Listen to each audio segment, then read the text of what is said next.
একদিন আমাকে মনে পড়বে, কিন্তু সাহস করে ফোন দিতে পারবে না। লজ্জায় নিজেকে সংবরণ করবে। আমাদের এত এত গল্প আর স্মৃতি জমেছে যে তুমি অন্য কারো মাঝে আমার ছায়া দেখবে, কিন্তু সেখানে আমাকে পাবে না। একটা আক্ষেপ জন্ম নেবে তোমার ভেতরে। রাত গভীর হলে আমার ফেসবুক ওয়াল ঘুরতে মন চাইবে। হয়তো সব বাধা ভেঙে মনের সাথে যুদ্ধ করে হলেও আমার প্রতিটি পোস্ট দেখবে, হাসবে, রাগ করবে, কিন্তু আমাকে সে অনুভূতি বলতে পারবে না। এর চেয়ে আর বড় কি কষ্ট থাকতে পারে? কোনো এক ভোরে কিংবা গভীর রাতে ঘুম ভেঙে ফোন চেক করে দেখবে আমার কোনো টেক্সট আসছে কিনা। আমাকে না পেয়ে তোমার যে দীর্ঘশ্বাস জন্মাবে তা তোমার প্রাপ্য ছিল। আমি তো কোনো অন্যায় করিনি। এখন যার সাথে আছো তাকে নিয়ে যতই সুখে থাকো, যতই ভালো থাকো, আমি জানি আমাকে তোমার মনে পড়বেই। কারণ আমি তোমাকে ঠকাইনি।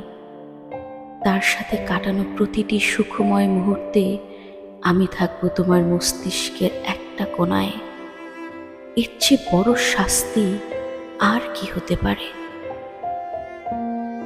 আমাকে কষ্ট দেওয়ার প্রতিটি পাপ তোমাকে ঘিরে ধরবে। একদিন তুমিও অসুখী হবে, একদিন তোমারও আমার জন্য কাঁদতে মন যাবে, কিন্তু চোখের পানি আর আসবে না। এক শীতে সমুদ্র স্নান করতে যাবে, সাথে প্রিয় মানুষটা থাকবে, অথচ সেখানে আমার থাকার কথা ছিল।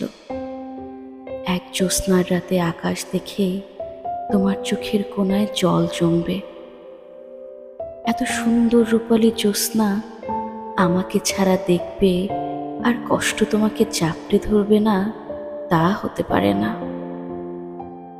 একদিন আমাকে দেখার জন্য আকুল হবে, রাস্তায় খুঁজবে, পাবে না। সেদিন আঘাত লাগবে খুব। সেদিন বুঝবে কি অন্যায় করেছ। একদিন বুঝবে ভালো একটা সম্পর্ক শেষ করে কেউ ভালো থাকতে পারে না।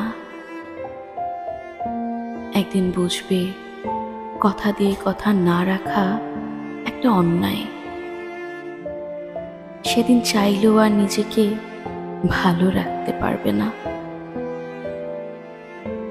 একদিন আমিও সুখী হব, কিন্তু সেই আমি আর তোমার মাঝে সুখ খুঁজব না। তোমার দেয়া প্রতিটি অবহেলা একদিন আমার জীবনে অন্য কারো মাধ্যমে সুখ হয়ে ফেরত আসবে, কিন্তু আমি আর তোমাকে মনে করব না।